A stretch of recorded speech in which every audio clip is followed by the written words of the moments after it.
Hey, what's going on, you guys? I am back again for another review from TIFF 2025. This is Samuel Leggett here to talk about Motor City. This is a stacked cast. Alan Richardson, Shailene Woodley, Ben Foster, my man Lionel from The Bear, who else?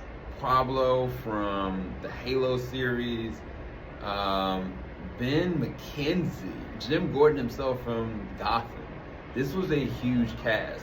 One of the things that intrigued me about the very first trailer of it is I was realized there was no dialogue, stunning visuals, very much so slow motion and action centric. And then when you realize what it's really truly about, which is a guy who loves a girl, and unfortunately he draws the bad card and he's dealt a bad hand, and he is stuck in a situation that is life or death, and he, after some times, wants to exact his retribution based on the circumstance that befalls him. And I'm talking about Alan Richardson's character.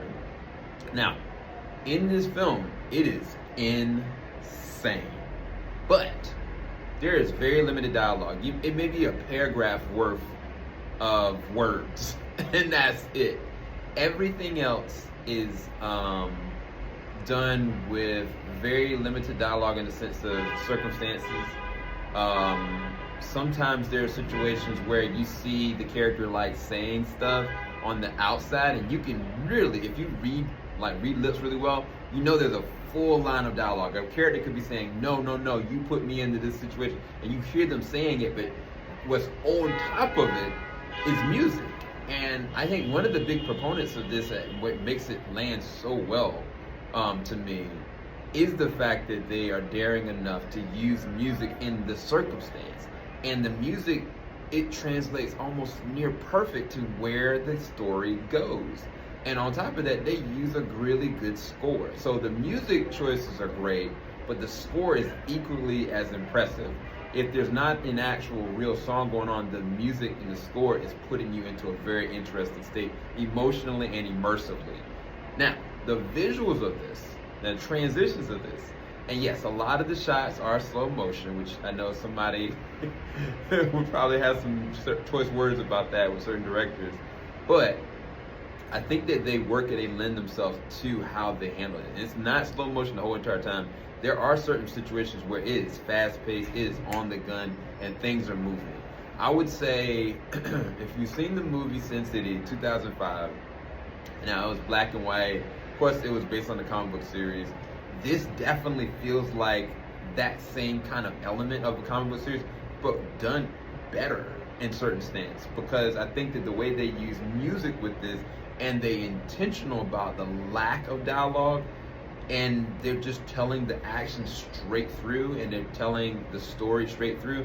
No matter how bad it gets, you're continuously sucked in. You're just seeing how deep can this go, how bad can this get. And I think that from an acting standpoint, they do a really good job. Like Lionel, actually, straight out for him, because he's an action star. We already knew that Pablo, if you've seen the Halo series, you know. I mean, a lot of people seen it from Den of Thieves, but he plays Master Chief really well. Alan Richardson, if you've seen him in Reacher and you love him action in that, you're gonna love him in this.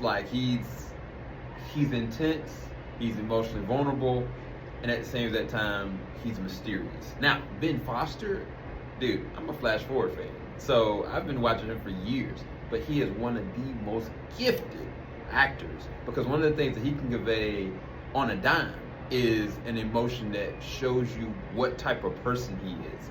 His disposition change, who he is, and in this film, he is a dirty individual, very dirty, and that's really the way I can kind of put it. But the thing that's the interesting episode, and why I left her out of it, is Shailene Woodley. She is in the middle of all this, and in a lot of respects, a lot of this is riding off of not just her performance, but the decisions that her character makes. And it's pivotal to the narrative, and it is exploited very well, and I mean that in a very positive way. And she acts her butt off. She does a really good job in a lot of expressive ways. The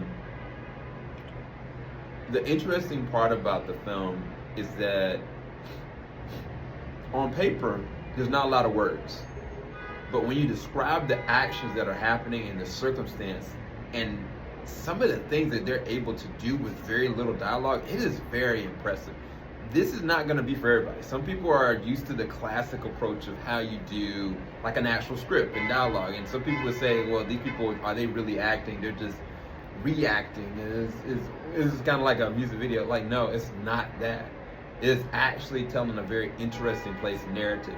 If this movie was black and white and they had the same exact technology they had back in before the 60s, and you taking in just a black and white film, this would be perfect.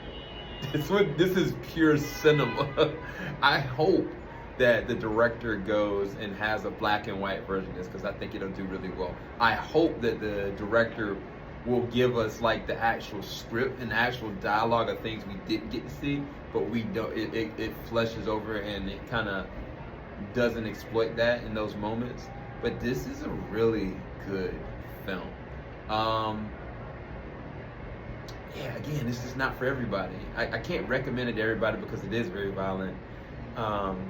It is very jarring, and it's very explicit in a lot of like some of the sexual content, some of the gory content, and the fights. There's an elevator fight scene in Motor City that may be the best action scene all year. Like raid level good. Oh my gosh. And I mean, Monkey Man last year had me, but that elevator fight scene alone, and it's not the knock on anything else. Like, there's some crucial scenes, but that scene, whoo, so well choreographed, so well done. This is a good film. I'll give it a B+. It's definitely one I would go and watch again, but it's not for the faint of heart. It's not for kids in any way, shape, or form. And if you're in a very depressed mode and you just kind of want a revenge film, this may not be for you. But if you're okay, then this is definitely your type of revenge film, and definitely one I'd recommend. I'll talk to you guys later. Got a lot more content coming from TIFF 2025, the 50th year of Toronto International Film Festival. Talk to you guys soon.